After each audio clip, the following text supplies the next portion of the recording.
자, 지난달에 이 차가 출시될 때도 말씀을 드렸지만 저는 이 차가 진짜 제대로 된 평가를 받지 못하고 있어서 참 아쉽습니다. 그래서 이 차가 제대로 된 평가를 받기를 바라는 마음에 꽤 빠르게 준비를 해봤습니다. 오늘의 주인공은 상품성 개선으로 돌아온 기아의 플래그십 세단 더 뉴 K9입니다.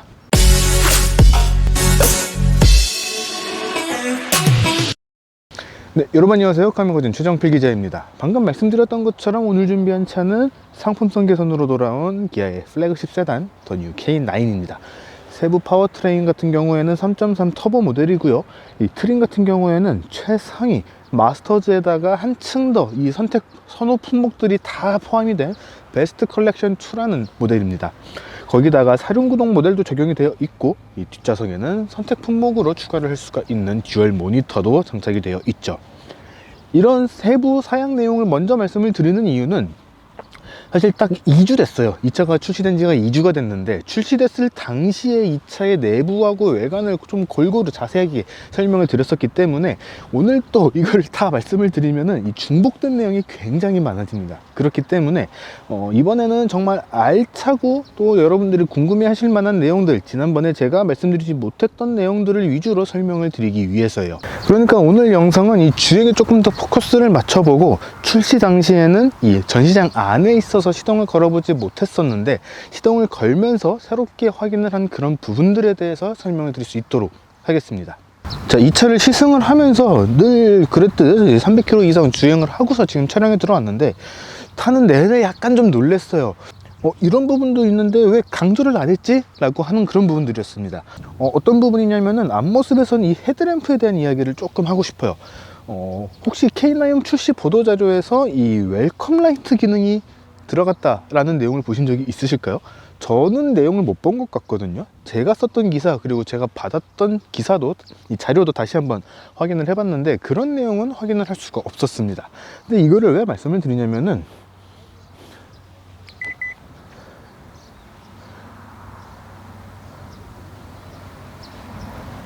문을 열었을 때, 혹은 제가 지금 가까이 있으니까 제가 문을 열었지만 멀리서 키를 들고 가까이 다가왔을 때 이렇게 굉장히 화려한 이 라이트 아트를 이용을 해서 이 웰컴 라이트를 비춰주는 모습을 확인할 수가 있었기 때문이죠. 플래그십 세단이기 때문에 멀리서부터 내 차가 나를 반겨준다, 저기 저분의 차가 있구나, 이런 것들을 존재를 알릴 수 있는 그런 기능들이 필요하다라고 생각을 하는데, 이런 내용들을 강조를 안 했었다는 거는 약간 좀 아쉬운 부분 아닌가 싶어요. 이렇게 차 문을 열어봤을 때 불이 들어오는 거, 순차적으로 들어왔다가 나갔다가 깜빡깜빡 하면서 이렇게 불이 들어오는 모습은 이 차가 진짜 웅장하구나. 이 K9 출시 당시에 이 기아에서 이야기를 했던 우리나라 전통 건축물의 이 조형미를 따다가 만들었다라는 디자인의 활용 점정이 될 수 있는 부분인데, 이런 부분은 왜 뺐을까라는 약간의 의아함이 있습니다. 그렇기 때문에 헤드라이트에 이런 멋있는 기능이 들어가 있다는 점도 참고를 하시면 좋을 것 같아요. 근데 헤드라이트만 그러냐라고 하면은 그렇진 않습니다. 테일라이트 같은 경우에도 가운데부터 시작을 해서 양쪽으로 불이 쫙 들어왔다가 사라지는 이런 멋진 웰컴 라이트 기능이 들어가 있기 때문에 이런 부분들 같이 참고를 하시면 좋을 것 같네요. 그리고 이번에 이 차를 시승을 하면서, 야, 그래도 이게 대형 플래그십 세단인데 제네시스라고 하는 럭셔리 브랜드가 있다고 해서 이 K9을 너무 취급 안 해주는 것 아닌가 라는 생각이 든 부분이 하나가 있습니다.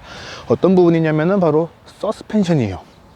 서스펜션이 왜? 라고 이야기를 하실 수도 있는데, 이 차는 기어를 바꾸면은 차고 높이를 조절을 해주는 그런 기능이 들어가 있습니다. 이상하게 제가 이 시승 촬영을 할 때는 자꾸 저희 촬영 감독님하고 스케줄이 안 맞아가지고 계속 혼자 하고 있는데, 이거를 확인을 할 수가 있는 방법이 딱 한 가지가 있더라고요. 바로 리모트 파킹입니다. 이 K9의 키 같은 경우에는 리모트 파킹에서 차를 앞으로 빼고 다시 뒤로 넣고 하는 이 버튼이 이 옆쪽으로 이동을 하면서 차 키가 조금 더 길어졌어요. 그렇기 때문에 이 그립감이나 이런 것들이 조금 더 좋아졌다, 이렇게 얘기를 할 수가 있는데, 포인트는 이 키가 아니죠. 그래서 앞쪽으로 가는 거를 쭉 누르고 있으면은 차가 살짝 올라가면서 앞으로 가기 시작을 합니다. 반대로 뒤로 가기를 눌러도 살짝 내려가면서 뒤로 가요. 차가 멈춰서 다시 파킹으로 기어가 들어가게 되면은 시트가 다시 살짝 올라오게 되고요.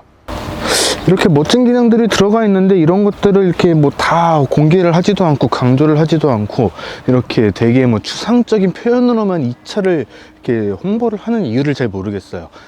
이런 부분들은 더 적극적으로 강조를 해주면은 이 플래그십 대형 세단의 이 고객층을 더 많이 확보를 할 수 있지 않을까 생각이 됩니다. 자, 이번에는 이 K9의 실내로 들어왔습니다. 실내 같은 경우에는 사실 지난번에 살펴봤을 때도 웬만해서는 다 이 키온 상태, 전기가 들어온 상태에서는 대부분의 기능을 확인을 할 수 있었기 때문에 크게 뭐 다른 것은 없다, 이렇게 이야기를 하고 싶어요.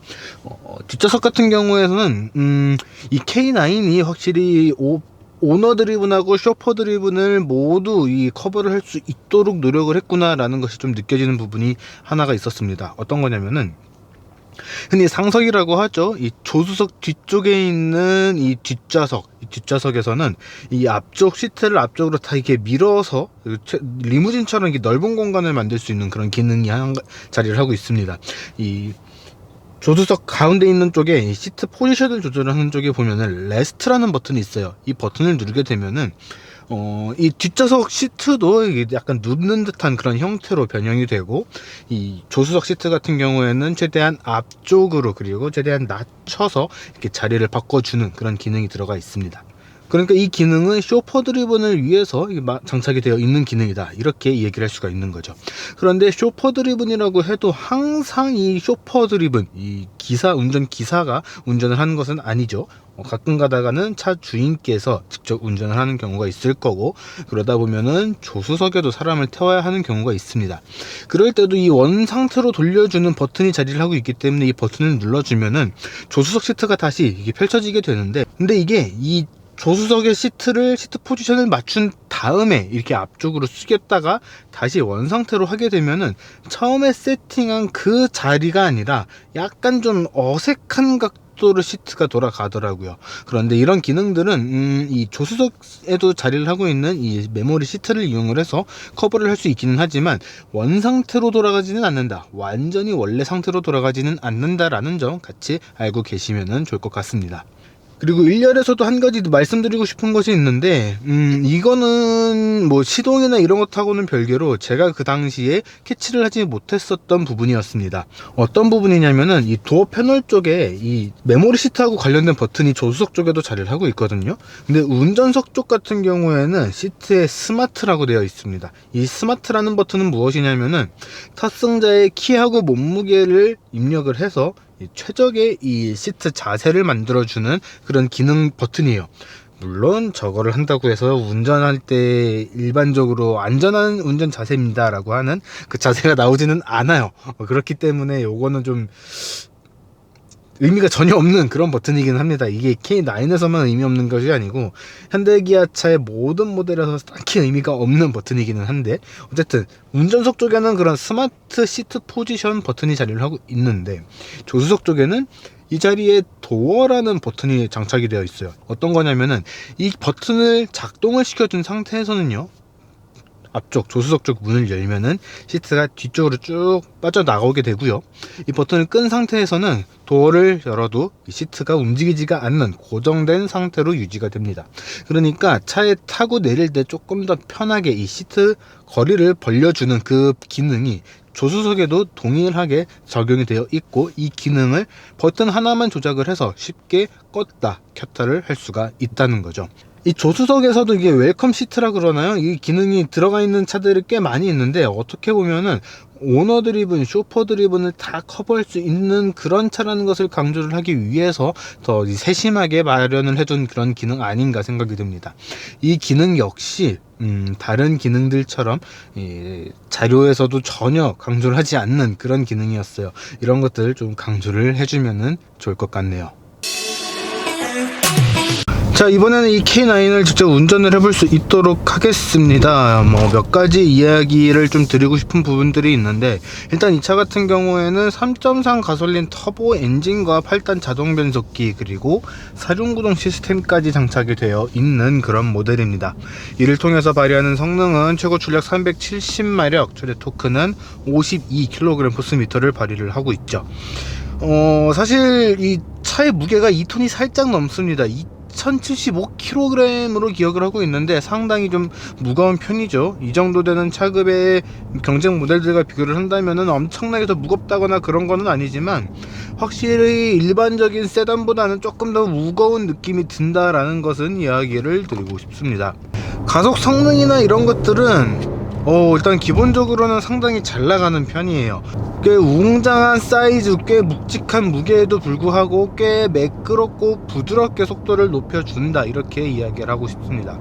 그리고 확실히 대형 세단이다 보니까 달려나가는 것도 그렇고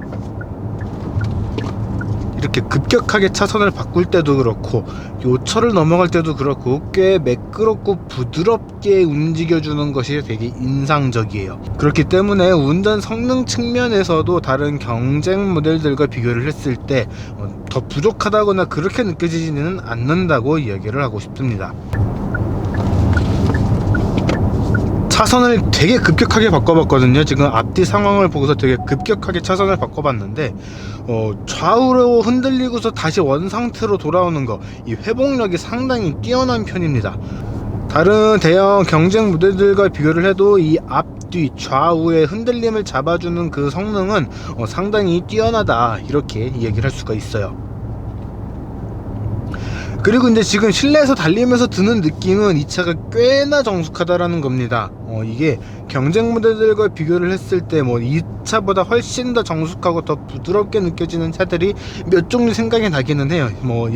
구체적으로 이 얘기를 하기 약간 좀 애매하긴 하지만 그런 모델들이 있기는 한데, 이 차만 하더라도 그런 부분에 있어서 이게 무슨 대형 세단이냐, 이게 무슨 럭셔리 세단이냐, 이게 무슨 플래그십이냐, 이런 이야기는 하기 좀 어려운 수준 아닌가 생각이 됩니다. 그렇게 이야기를 하기에는 이 차가 꽤나 부드럽고 꽤나 정숙하기 때문이죠. 사실 이 정숙함의 비밀 중에 하나는 이 유리에도 있습니다. 사실 이 K9 같은 경우에는 이 앞유리, 1열의 옆유리, 2열의 옆유리, 2열의 쪽창, 저 뒤쪽 유리까지 모든 유리에 다 이중접합 차음 유리가 적용이 되어 있어요.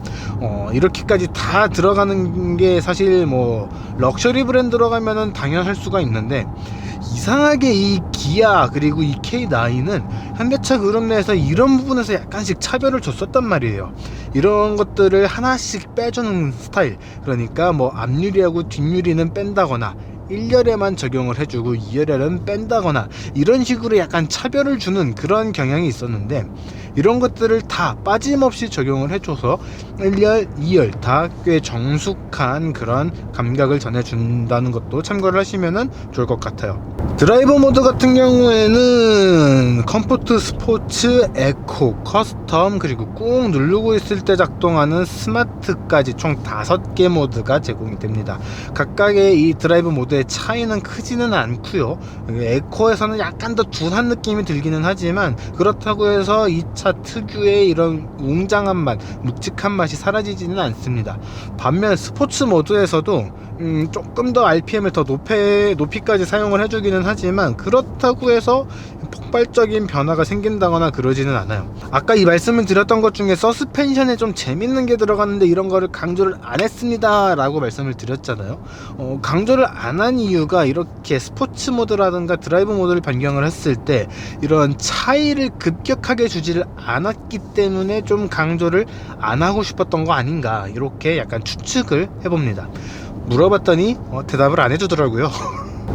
기본적으로는 되게 지금 편안하고 이번 시승 내내 좀 날씨도 되게 구졌고, 지금 오늘 촬영하는 날짜 기준으로 오늘부터 이제 장마가 엄청나게 온다, 이렇게 이야기를 하는데 실제로 어제도 이제 비가 꽤 많이 왔었거든요. 그런 날씨였음에도 불구하고 꽤 안정적으로 달려주는 것들을 보면은 그래도 기본기가 그렇게 부족한 차는 아니구나, 확실히 이 플래그십 세단 다운 그런 이 면모를 가지고 있구나 라는 점을 강조를 하고 싶어요. 네, 제조사에서 주장하기로 세계 최초로 들어간 기능이다 라는 것이 하나가 있죠. 바로 이 전방 예측 변속이라는 기능입니다. 사실 다른 브랜드에서도 비슷한 기능이 있기는 했는데 이렇게 패키징을 통해서 장착을 한 것은 이 기아의 K9이 처음 아닌가 생각이 됩니다. 어떤 거냐면은 앞쪽에 있는 상황을 인지를 해서 판단을 해서 미리 기어의 단수를 내려준다거나 혹은 미리 단수를 올려준다거나 이런 예비 동작을 미리 해주는 그런 기능인 거죠.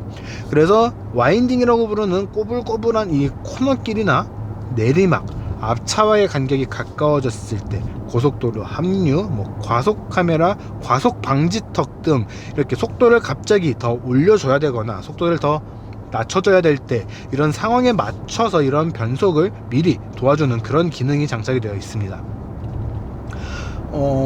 사실 코너를 돌거나, 그러니까 급격한 와인딩을 돌거나 내리막에 진입을 하거나 앞차가 갑자기 내 앞에서 속도를 줄여서 나도 속도를 줄여야 될 때, 그러니까 이 기어 단수를 내려야 될 때 이 기능이 더 빛을 발하는 것 아닌가 생각이 돼요. 사실 고속도로에 합류를 하면서 속도를 쭉 올릴 때는 기어 단수가 올라갔다, 업시프트가 됐다라는 느낌이 그렇게 강하게 들지는 않았습니다. 그런데 오히려 속도를 낮출 때 기어를 내리는 다운시프트를 해야 되는 상황에서는 이 딱 저항감이 더 확실하게 전달이 되는, 그러니까 단수를 확실하게 내려줬구나, 먼저 내려줬구나 라고 하는 것이 느껴지는 그런 이 똑똑한 반응을 보여줬다는 거죠. 이 전방 예측 변속 기능을 사용을 하기 위해서는 드라이브 모드는 스마트 모드로 변경을 해야 되고요. 내비게이션 설정이나 이런 것들은 딱히 하지 않아도 이 스마트 모드, 드라이브 모드를 선택을 하면은 자동으로 작동이 되게 됩니다. 관계자에게 확인을 해보니까 이 스마트 크루즈 컨트롤이나 이런 것들을 사용을 하게 되면은 이 전방 예측 변속 기능이 작동을 하지 않는다고 해요. 그러니까 스마트 드라이브 모드에서 운전자가 직접 조작을 할 때 작동을 하는 기능이다 라는 점 같이 알고 계시면은 좋을 것 같습니다. 전반적인 이 상품의 구성 자체가 적자라든가 분가라든가 이런 이 현대차 그룹의 메인스트림이 아니다라는 거를 되게 많이 부정을 하고 싶었고, 그거를 이루기 위해서 정말 많은 노력을 했구나라는 점이 좀 많이 느껴지는 그런 차가 됐어요. 물론 그렇다고 해도 그룹의 플래그십이라고 할 수 있는 제네시스 G90보다는 아래 포지셔닝을 하고 있는 어쩔 수 없는 상황이 있기는 한데, 그렇다고 해서 많이들 말씀을 하시는 것처럼 G80하고 동급인가? 라고 하면은 그거는 확실히 아니라고 이야기를 하고 싶습니다. 확실히 G80보다는 더 위에 있는 그런 모델이 이 K9이라고 이야기를 하고 싶어요. 자, 지금까지 기아의 플래그십 세단, 이 상품성 개선으로 돌아온 더 뉴 K9을 살펴봤습니다. 처음에 말씀드렸던 것처럼 이 차 같은 경우에는 3.3 터보 엔진과 이 사륜구동 시스템이 장착이 된 최상위 트림, 마스터즈 베스트 셀렉션 2 트림이고요. 여기다가 선택 품목으로 뒷좌석 듀얼 모니터까지 장착이 되어 있었습니다. 빠져있는 선택 품목은 이 천장 쪽에 들어가는 썬루프하고 빌트인 캠, 이 두 가지만 빠져 있는데, 지금 이 구성으로 구매를 하시게 되면은 이 차의 가격은 8,800만 원이고요. 지금 빠져있는 두 가지 선택 품목을 더 추가를 하시게 된다 하더라도 한 8,900 중반대에서 구매를 하실 수 있는 그런 차입니다. 그러니까 1억 언더에서 살 수가 있는 굉장히 멋있고 웅장하면서도 럭셔리한 그런 플래그십 세단이라는 거죠. 이런 플래그십 세단에서 가성비나 효율이나 이런 거를 따지는 것이 약간 좀 맞지는 않다고 생각을 합니다. 그리고 8천만원, 9천만원이라는 가격대가 결코 저렴한 가격대도 아니기도 하죠. 하지만 이게 개인적인 용도가 아니라 법인의 용도로서 이런 플래그십 대형 세단을 구매하실 필요가 있는 분들께는 이 K9은 분명 굉장히 좋은 선택지가 될 수 있을 것이라고 생각을 합니다. 우리도 일반적으로 사용하는 이런 명품이나 이런 것들을 봤을 때 과시를 위한 것이 있고 실제로 사용을 하기 위한 명품이 있잖아요. 이 K9은 실제로 사용을 하기 위한 명품에 해당을 하지 않을까, 이렇게 생각이 되네요. 그러니까 이런 대형 플래그십 세단의 구매를 고려하고 계신다면 어떤 목적으로 사시는지를 좀 생각을 해보시고 이 K9도 구매 리스트에 꼭 올려두셨으면 좋겠습니다. 자, 이번 영상은 여기까지고요. 지금까지 카메거진 최정필 기자였습니다. 구독과 좋아요, 알람 설정까지 부탁드리고요. 저희는 다음에 뵙겠습니다.